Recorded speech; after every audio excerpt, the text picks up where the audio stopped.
পদ্মার চর থেকে ধানক্ষেত কিংবা অন্যান্য ফসলের মাঠ, বাসাবাড়ি সব জায়গায় মূর্তিমান আতঙ্কের নাম এখন রাসেলস ভাইপার।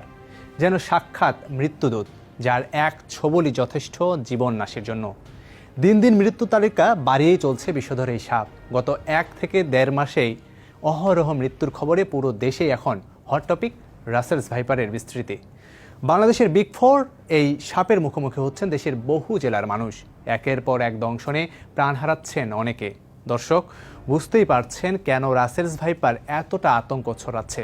তথ্য বলছে, অ্যান্টিভেনম নেয়ার পরও দংশনের 25 দিন পর পর্যন্ত রোগীর মৃত্যু ঘটাতে পারে। কিন্তু কেন? কোন কোন জেলায় মানুষ সবচেয়ে বেশি ঝুঁকিতে?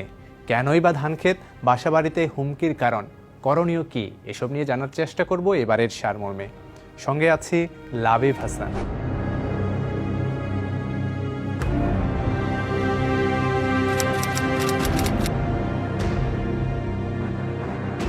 প্রথমেই আসি এর দংশন প্রকৃতি নিয়ে। বাংলায় চন্দ্রবোরা নামে পরিচিত এই সাপ এতটাই ভয়ানক যে সেকেন্ডেরও 16 ভাগের 1 ভাগ সময়ে কাউকে কামড়ে বিষ ঢালতে পারে। চোখের পলকে তীব্র বেগে ছোবল দেয় বলেই মানুষ সহজে বুঝে উঠতে পারে না।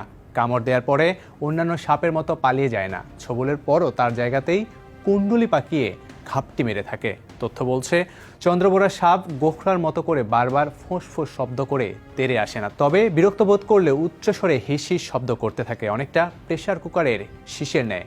একই সঙ্গে দেহ সংকুচিত ও প্রসারিত করতে থাকে। আর এ কারণে কৃষকরা যখন মাঠে ফসল কাটতে যান, তখন বিষধর চন্দ্রবোরা মানুষের উপস্থিতিতে নিজেকে হুমকি মনে করে। আর কৃষকরাও বুঝে উঠতে পারে না যে ক্ষেতের মধ্যে কিলিং মেশিন ক্ষেত রাসেলস ভাইপার রয়েছে। প্রশ্ন জাগতে পারে, রাসেলস ভাইপারের উপস্থিতি ধান খেতে কেন বাড়ছে? কারণ ইঁদুর, ব্যাঙ, ছোট পাখি ও টিকটিকি রাসেলস ভাইপারের প্রিয় খাবার। যেহেতু ফসলের ক্ষেতে ইঁদুরের উৎপাত বেশি, তাই খাবারের খোঁজে সেখানে তার উপস্থিতি। শিকারের ধরনের দিক থেকেও চন্দ্রবোরা অনেক কৌশলী। অন্যান্য সাপ শিকারের সময় শিকারকে কামড় দিয়েই সঙ্গে সঙ্গে খেয়ে ফেলে, কিন্তু হিংস্র চন্দ্রবোরার শিকারকে শুধু একা নয়, তার পুরো পরিবার সহ খেতে ভালোবাসে। এজন্য চন্দ্রবোরা শিকারকে কামড় দিয়ে ছেড়ে দেয়। এতে প্রচণ্ড বিষের যন্ত্রণায় ইঁদুর তার গর্তের দিকে ছুটে চলে।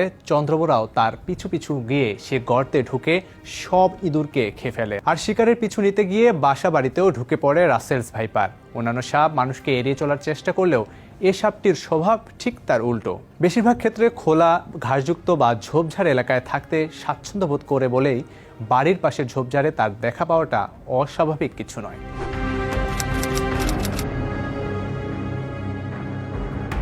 উলুবোরা নামেও বেশ হাঁকডাক রয়েছে রাসেলস ভাইপারের। 1796 সালে স্কটিশ সার্জন ও ন্যাচারালিস্ট প্যাট্রিক রাসেল তার একটি বইয়ে এই সাপের প্রথম বিশদ বিবরণ দেন। তার নাম অনুসারেই পরবর্তীতে নামকরণ হয় রাসেলস ভাইপার। 1 দশক আগেও সাপটির কথা বাংলাদেশে খুব বেশি শোনা না গেলেও সম্প্রতি বছরগুলোতে আশঙ্কাজনক হারে বেড়েছে এর আনাগোনা, বিশেষ করে পদ্মা, যমুনা, মেঘনা নদী ও তার অববাহিকায়। দর্শক, জানা জরুরি, রাসেলস ভাইপারের আবাসস্থলী মূলত ভারতীয় উপমহাদেশে। ভারত, শ্রীলঙ্কা, বাংলাদেশ, নেপাল, পাকিস্তান তার বিচরণস্থল। এছাড়াও ভুটান, থাইল্যান্ড, কম্বোডিয়া, চীন ও মিয়ানমারেও রয়েছে তার বিস্তৃতি। তার মানে দাঁড়ালো, চন্দ্রবোরা বা উলুবোরা অথবা রাসেলস ভাইপার বাংলাদেশের স্থানীয় বিষধর সাপের একটি। সর্বপ্রথম 1982 সালে স্বাধীন বাংলাদেশে প্রখ্যাত প্রাণীবিদ আলী রেজা খান চন্দ্রবোরা সাপ শনাক্ত করেন। সে সময় খুলনা বিভাগ, বরেন্দ্র অঞ্চল, পটুয়াখালী ও চট্টগ্রামে চন্দ্রবোরা সাপ পাওয়া যায়। এক সময় রেকর্ড কমে যাওয়ায় বাংলাদেশ থেকে বিলুপ্ত ঘোষণা করা হয়, কিন্তু সম্প্রতি তার উপদ্রব যে হারে বেড়েছে তা ভীতিকর। বিশেষজ্ঞদের দাবি, দেশের অন্তত 25টি জেলায় ছড়িয়ে পড়েছে রাসেলস ভাইপারের উপস্থিতি। বরেন্দ্র অঞ্চল, রাজশাহী, নাটোর, নওগাঁ, পাবনা, চাঁপাইনবাবগঞ্জ ছাপিয়ে পৌঁছে গেছে উপকূলীয় অঞ্চল, বরিশাল, পটুয়াখালী ও চাঁদপুর পর্যন্ত। এমনকি স্বাভাবিক চরিত্র পাল্টে ঢাকার আশপাশের জেলাগুলোতেও বিস্তৃতি বিপজ্জনক হারে বাড়ছে।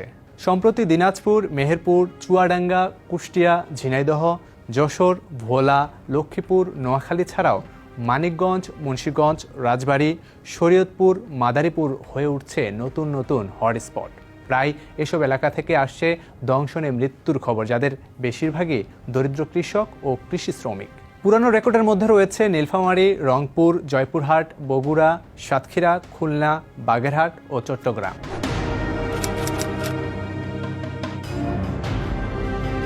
দেশের সবচেয়ে বিষধর সাপের মধ্যে অন্যতম রাসেলস ভাইপারের সংখ্যা বাড়ার প্রধান একটি কারণ এই সাপ ডিম না দিয়ে সরাসরি বাচ্চার জন্ম দেয়। তাই এদের বিস্তৃতির হারটাও বেশি, কারণ ডিমে বেঁচে থাকার হার একটু কম থাকে। একটি স্ত্রী রাসেলস ভাইপার 40 থেকে রেকর্ড 90টি পর্যন্ত বাচ্চা দিতে পারে। দর্শক, এখানে একটি বিষয় সতর্কতাবশত জানিয়ে রাখি, বাচ্চা রাসেলস ভাইপারের ভুলেও বাচ্চা ভেবে হেলাফেলা করবেন না, কারণ তাদের বিষথলি ছোট থাকলেও কামড়ের সময় সমস্ত বিষ ঢেলে দেওয়ার সক্ষমতা রাখে। চন্দ্রবড়ার বিস্তৃতি বাড়ার অন্যতম আরেকটি কারণ ফসলের ক্ষেত। আশ্চর্য হওয়ার মোটেই কিছু নেই। আগে যেখানে বছরে একটা ফসল হতো, সেখানে এখন 2 থেকে 3টি ফসল হওয়ায় তাদের প্রধান খাবার ইঁদুর, ব্যাঙের উপস্থিতি বেশি থাকে। তাই সহজেই খাদ্য পায় সেখানে বলেই ঝোপঝাড় ফসলের ক্ষেতে তারা হাজির হয়। মাঝখানে বাংলাদেশ থেকে বিলুপ্ত থাকলেও ভারতে তার বিস্তৃতি ব্যাপক হারেই ছিল। সম্প্রতি ভারত থেকে বর্ষার ঢলে উজান থেকে আসা পানিতে কচুরিপানার উপর ভেসে কিছু সাপ বাংলাদেশে আসছে বলেও জানান গবেষকরা। একইভাবে বাংলাদেশের নদী বিধৌত অঞ্চলেও উপদ্রব বাড়ছে। তবে জলবায়ু পরিবর্তনের প্রভাবে তাপমাত্রা ও বৃষ্টিপাত বেড়ে যাওয়া এবং মাটির উপরিভাগের পরিবর্তনের বিষয়টিও রাসেলস ভাইপার ছড়িয়ে পড়ার আরেকটি কারণ বলে মনে করা হচ্ছে। এমন পরিস্থিতিতে ভবিষ্যতের দিনগুলোতে বাংলাদেশের যেসব এলাকায় সাপ নেই, সেসব এলাকাতেও রাসেলস ভাইপার সহ অন্যান্য সাপ দেখা যেতে পারে। তাপমাত্রা বেড়ে যাওয়া অন্যতম একটি কারণ, এজন্য যে শীতল রক্তের প্রাণী সাপের তাপমাত্রা 0.8 ডিগ্রি ফারেনহাইট বাড়লে সাপে কাটার হার 6% পর্যন্ত বেড়ে যায়।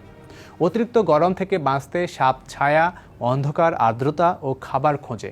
এদিকে সারা বছরই চন্দ্রবোরার প্রজনন সময় হলেও মে থেকে আগস্ট মাসে বেশি ঘটে থাকে। এটিও বড় প্রভাবক হিসেবে কাজ করে। আর বর্ষা মৌসুমে এমনিতেই সাপের বিচরণ বেশি থাকে।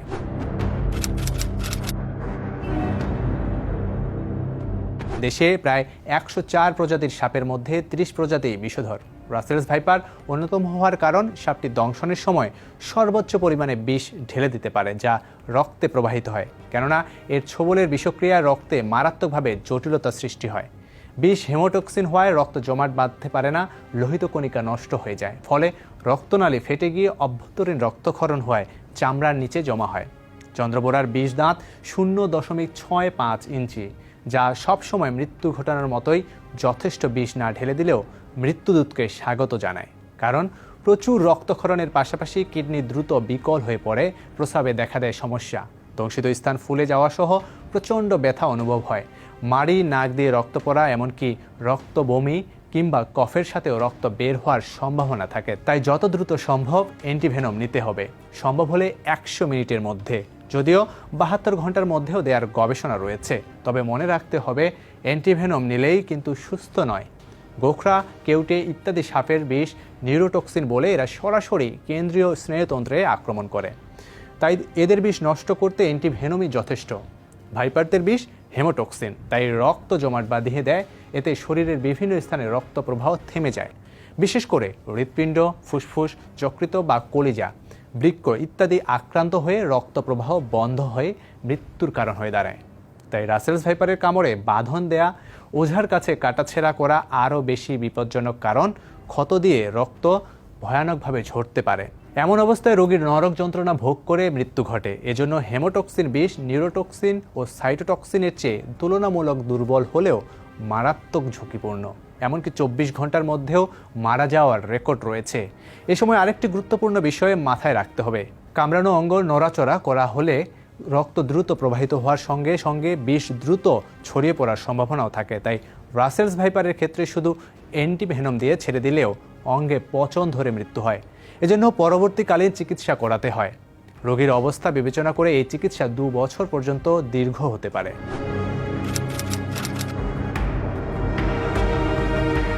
কোবরার মতো বিষধর সাপও বেজির কাছে হার মানে। অনেকের ধারণা বেজির শরীরে সাপের বিষ নষ্ট করে দেওয়ার মতো অ্যান্টিবডি আছে, তবে এটি সত্য নয়। আসলে বেজি বিভিন্ন কৌশলে কামড় থেকে নিজেকে রক্ষা করে সাপকে পরাজিত করে। এদিকে সাপের বিষে অনেক প্রাণী কুপকাত হলেও ঘোড়া, গাধা, উট, ভেড়া এমনকি মুরগির তেমন কোনো ক্ষতি হয় না। আশ্চর্যজনক ব্যাপার এটাই যে এসব প্রাণীর শরীর থেকেই সাপের বিষের অ্যান্টিবডি তৈরি হয়।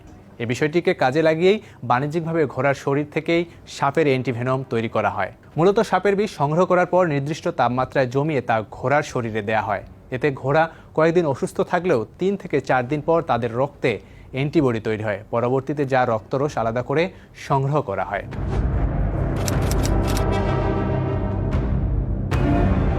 গবেষণায় দেখা গেছে, ভারতে প্রতি বছর যে পরিমাণ সর্পদংশনের ঘটনা ঘটে তার মধ্যে অন্তত 40% এবং শ্রীলঙ্কায় প্রতি বছরে মোট সর্পদংশনের ঘটনার 30 থেকে 40% রাসেলস ভাইপারের কারণে হয়ে থাকে।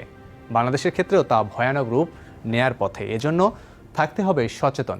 যাদের কৃষি জমিতে কাজ করে জীবিকা নির্বাহ, তারা মাঠে যাওয়ার আগেই অবশ্যই লম্বা বাঁশ দিয়ে জায়গাটি নাড়িয়ে নেবেন।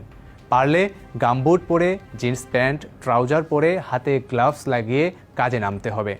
কামড়ে যদি দাঁত বসে যায় তাহলে ক্ষত স্থানের ওই জায়গাটির সহ উপর নিচের খানিকটা জায়গা নিয়ে হালকা করে ব্যান্ডেজ দিয়ে পেঁচিয়ে রাখতে হবে। কোনো মতেই নড়াচড়া করা যাবে না, কিন্তু ছোপ ছোপ থাকায় অনেকটা অজগরের মতো দেখতে হলেও অনেকে অজগর ভেবেই দংশনের শিকার হন। এদিকেও সতর্ক থাকতে হবে। ধান খেতে ইঁদুরের গর্তে সাপ আছে কিনা দৃষ্টি রাখতে হবে। কামড়ের স্থান থেকে চুষে বিষ বের করে আনার চেষ্টা করা, কামড়ের স্থান আরও কেটে বা সেখান থেকে রক্তক্ষরণ করে বিষ বের করে আনার চেষ্টা করা যাবে না। বরফ, তাপ বা কোনো ধরনের রাসায়নিক কামড়ের স্থানে প্রয়োগ করা যাবে না। কামড়ের স্থানের গিঁটের কাছে শক্ত করে বাঁধা, এসব এড়িয়ে যেতে হবে, কেননা এতে বিষ ছড়ানো বন্ধ না হয়ে হিতে বিপরীত হতে পারে। তবে বাংলাদেশে ভয়ানক পরিস্থিতিতে সরকারের এখন পর্যন্ত তেমন কোনো কার্যকরী পদক্ষেপ দেখা যায়নি।